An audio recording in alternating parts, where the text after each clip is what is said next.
જસદણમાં પાટીદાર સમાજનો સન્માન કાર્યક્રમ થવાનો છે, પરંતુ એ સન્માન કાર્યક્રમ શરૂ થાય તે પહેલા જ તે વિવાદો સાથે ઘેરાયો. અનેક મોટા આક્ષેપો પણ આ સન્માન કાર્યક્રમને લઈને કરવામાં આવ્યા. ત્યારે મારી પાછળ જે તમે જોઈ રહ્યા છો તે જસદણમાં જે સન્માન કાર્યક્રમ હતું તેની આમંત્રણ પત્રિકા છે. આમંત્રણ આપવા માટે જ્યારે પાટીદાર ઓફિસેથી ફોન કરવામાં આવે છે અનેક લોકોને, ત્યારે એક ફોન કોલ ગજેન્દ્ર રામાણી જે પાટીદારના અગ્રણી છે તેમને પણ કરવામાં આવે છે. ગજેન્દ્ર રામાણીએ અહીં ઘણા મોટા આક્ષેપો કર્યા છે આ સન્માન કાર્યક્રમને લઈને. તેમણે જે મોટા આક્ષેપો કર્યા છે તે દિનેશ બાંભણિયા પર લગાવ્યા છે. પહેલા તો એ ફોન રેકોર્ડિંગ સાંભળી લઈએ કે તેમાં ગજેન્દ્ર રામાણીએ દિનેશ બાંભણિયા પર શું મોટા આક્ષેપો કર્યા છે. હેલો, હા બોલો. હા મામા, કાલે પાટીદાર ભવને 3 વાગે આપણે કોર્પોરેટર નું સન્માન કાર્યક્રમમાં હાજરી આપવાની છે. અચ્છા, એટલે કાર્યક્રમ કોને ગોઠવો? કાર્યક્રમ આપણે સમાજે ગોઠવો હોય ને. પણ સમાજના વડા છે દિનેશભાઈ. ઈ તો બધા દિનેશભાઈ જ ગોઠવો હોય ને. હા, પણ ઈ તો આ 5-6 સભ્યો હરાવ્યા એને જ પાસે, તો એને તો તટસ્થ રહેવું જોઈએ ને. અત્યારે ભાજપના કોંગ્રેસના બધા પટેલને સન્માન કરે છે, પણ હરાવવામાં ઈ જ હતા. જે પટેલ સમાજના 5 સભ્યો આવ્યા ને ભાજપમાં, એમાં હરાવવામાં ભાઈ જ હતા. ચોરને કે ચોરી કરીને ઘર ધણીને કે જાગતો રહે, એવા કાર્યક્રમમાં અમારે આવવાનું થતું નથી. હા, કાંઈ વાંધો નહીં મામા. એમાં બીજું તો ઓડિયો ક્લિપ સાંભળ્યા પછી સવાલો અનેક થઈ રહ્યા છે કે પાટીદાર સમાજના અગ્રણી અને પાટીદારોમાં મોટું નામ ધરાવે છે દિનેશ બાંભણિયા, તો પછી દિનેશ બાંભણિયા પર આટલા મોટા આક્ષેપો કેમ? શું ખરેખર દિનેશ બાંભણિયાએ પાટીદાર સમાજના લોકોને હરાવ્યા? ઘણો મોટો આક્ષેપ અહીં લગાવવામાં આવી રહ્યો છે દિનેશ બાંભણિયા પર.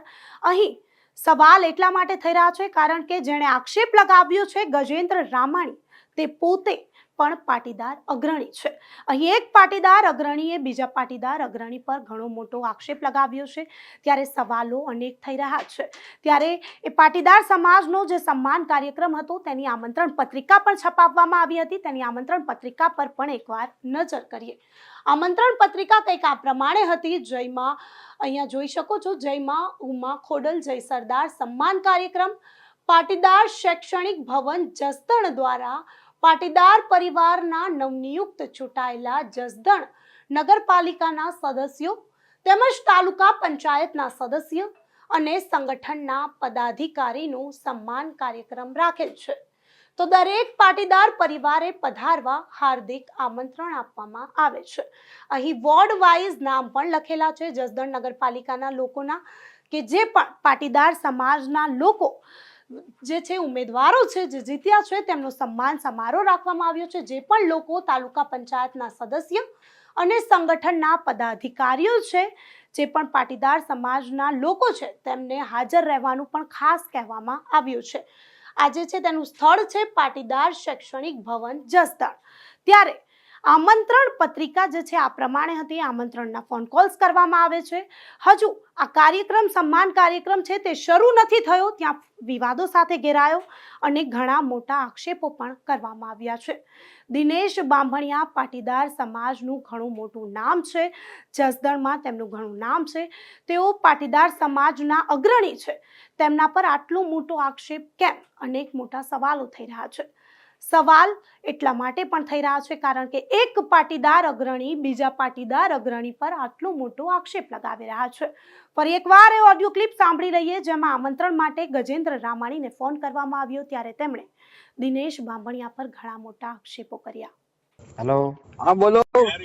હા મામા, કાલે પાટીદાર ભવને 3 વાગે આપણે કોર્પોરેટર નું સન્માન કાર્યક્રમમાં હાજરી આપવાની છે. અચ્છા, એટલે કાર્યક્રમ કોને ગોઠવો? કાર્યક્રમ આપણે સમાજે ગોઠવો હોય ને. પણ સમાજના વડા છે દિનેશભાઈ. ઈ તો બધા દિનેશભાઈ જ ગોઠવો હોય ને.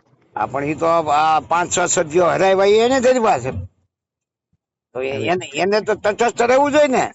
અત્યારે ભાજપના કોંગ્રેસના બધા પટેલને સન્માન કરે છે, પણ હરાવવામાં ઈ જ હતા. જે પટેલ સમાજના 5 સભ્યો આવ્યા ને ભાજપમાં, એમાં હરાવવામાં ભાઈ જ હતા. ચોરને કે ચોરી કરીને ઘર ધણીને કે જાગતો રહે, એવા કાર્યક્રમમાં અમારે આવવાનું થતું નથી. હા, કાંઈ વાંધો નહીં મામા, એમાં બીજું. તો ઓડિયો ક્લિપ સાંભળ્યા પછી સવાલો અનેક થઈ રહ્યા છે કે શું પાટીદાર સમાજના અગ્રણી થઈને શું ખરેખર દિનેશ બાંભણિયાએ પાટીદાર સમાજને દગો કર્યો, અને જો ખરેખર તેમણે દગો કર્યો તો પછી આ સન્માન સમારોહ કેમ?